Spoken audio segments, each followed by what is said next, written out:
Yan ang nangyayari. Lumalabas tuloy na mga mangmang kayo pagdating dyan sa prosedimento ng impeachment sa ilalim ng saligang batas. Ay, yan po. And Tuloy na sa po sa... totoo lang mo, alam nyo, itong tinawag nila mini trial daw. Eh, sinabi ko, monstrosity yung mini trial.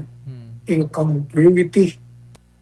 Noong una, nung sinabi sa kanila na, teka muna, bakit mo sinasabing mini trial yan? Ang trial, eksklusibo sa Senado. Wala kayong karapatan. Kasi yung mini trial galing yun sa kanino? Galing yun sa chair mismo. Kay Luis Tro. Talaga naman itong abogada na ito. Mini trial daw. O nung nakita nila siguro pala, binago nila ang nomenclature. Nomenclature. A different name, they call it now. Hindi, preliminary investigation yan. Dinidetermine na lang namin ang probable cause. Dinidetermine nila ang probable cause. Bakit pinipilit yung papuntahin pa dyan? Pwede naman yung i-determine na ang probable cause. Moreover, gaya ng sinabi ko, masyado kayong kontradiksyon. Sinisira niyo ang sarili niyong argumento. Paano nyo hahanapin ang probable cause? Sabi niyo na nga, sufisyente ang aligasyon. Ibig sabihin may nakita na kayong tama at may pruweba na kayo. Ngayon, ang ginagawa niyo, pinapasubtinan niyo at sabi nila, hindi, magdala ka ng ebidensya rito. Hindi nga po pwede sila magdala ng ebidensya sa inyo. Kayo ang nagdidemanda Kayo ang magiging prosecutor. Kayo ang uusig kay Day Sara. Dapat yan, pagtanggap nyo lang ng complaint, hinanap nyo na kung meron bang patutunguhan at meron bang pruweba para manalo kayo. Bakit binabaliktad nyo? Kaya nga incongruity, makahalimaw, monstrosity. Isang plataforma. Ang problema sa inyo, wala na nga kayong dunong, inihahayag nyo pa sa publiko. Sa bagay, wala namang krimen to expose your ignorance or your stupidity or your idiocy. Yan ang nangyayari. Lumalabas tuloy na mga mangmang kayo pagdating dyan sa prosedimento ng impeachment sa ilalim ng saligang batas. Mabuting-mabuti kung magagaling kayong magsalita at may mga laman ng inyong mga salita. Matatawa ka. Merong isa naman niyang congressman. Ganda-ganda ng mga punto de vista niya. Pagkatapos pagbutuan, yung pala ganun din siya. Para-pareho nga ako Hindi na. Kaya sabi nga ng marami, yung mga nandyan, mga clowns. Marami diyang mga payaso.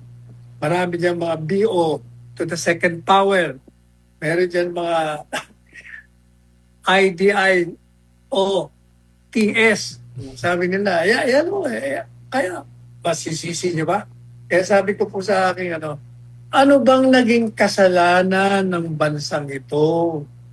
At binigyan tayo ng isang kapulungan na punong-puno ng mga payaso, punong-puno ng mga BO to the second power at IDIO TS.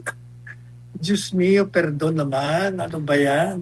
Alam po ninyo, bakit ko sinasabi na the lawmakers are bent on pursuing this monstrosity of a legislative proceeding. They are so fixated in their desire to disqualify her from running in the 2028 and remove her from office.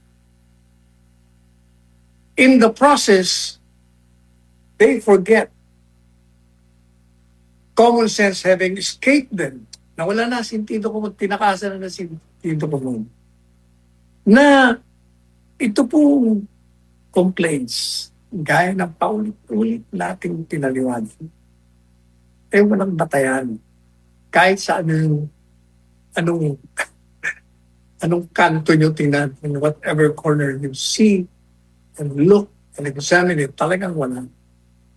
Ngayon, bakit nila pinupursige? Gaya na sinabi natin, ulitin natin na sapagkat yung mga yan, yung inaalala nila, yung mga tatakbuhan nila sa 2028, gusto nilang manatili sa isipan ng taong bayan. Pag ang mukha nila palagi nasa TV, palaging inilalabas sa mga payag nila, maalala sila.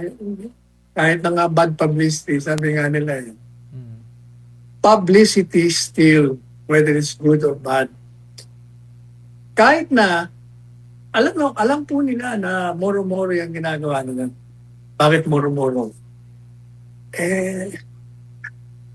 Yung pong desisyon sa impeachment, matagal na nilang plinano. Hindi pa sila nga nagplano ng impeachment. Mm. Hindi ba sa kanila yan? So alam na nila ang gagawin nila. So alam na nila na sa Committee on Justice siguradong papasa. At alam din nila na since sila ang boboto at sila rin ang gumawa, makakapasa. Kaya kita nyo, 215 votes yung nakaraang taon. Na pa walang halaga lang dahil nag-ruling ang Korte Suprema. Kaya halatang halata ho. Tapos na. Yung plenary session na yan, sigurado naman yan. Hindi ba? Tingnan nyo ha. Sinabi na nga hindi darating, may sulat na eh. Pero, in-adjourn nila, sinuspindi nila, at babalik na naman sila para ituloy daw. Wala na nga darating. Kung walang darating at sinabing hindi na kami darating, bakit di nyo pa isumite sa plenaryo na magbotohan na kayo? Moro-moro na lang nga kayo eh. Diyan naman sa plenaryo, ganun din ang mangyayari. Tuloy din naman. Although, alam po ninyo, hindi rin katakataka. Hindi rin imposible ang mangyari na dahil alam nila na si Inday Sara ay mananalo sa Senado at mananalo bilang presidente, pwede rin naman iniisip nila, naku, ngayon pa lang magbaliktaran na tayo. Huwag na natin itong patalunin sa Senado. Dito pa lang sa Kamara de Representante, kitlin na natin ito, patayin na natin ito, iboto na natin itong talo. Magboto na lang tayong walang required number of votes na kailangan. O yun o, hindi yung imposible yan. Bakit? Sapagkat alam nila na pag dumating yan sa Senado, talo rin sila. At sigurado naman, magiging presidente. You might as well, sabi lang, play along na lang tayo. If you cannot beat your enemy, join them. O yan ang prinsipyo nila. Kaya talaga kayo, ang sarap niyong pingutin sa tenga kung mga naging estudyante ko lamang kayo. Talaga naman.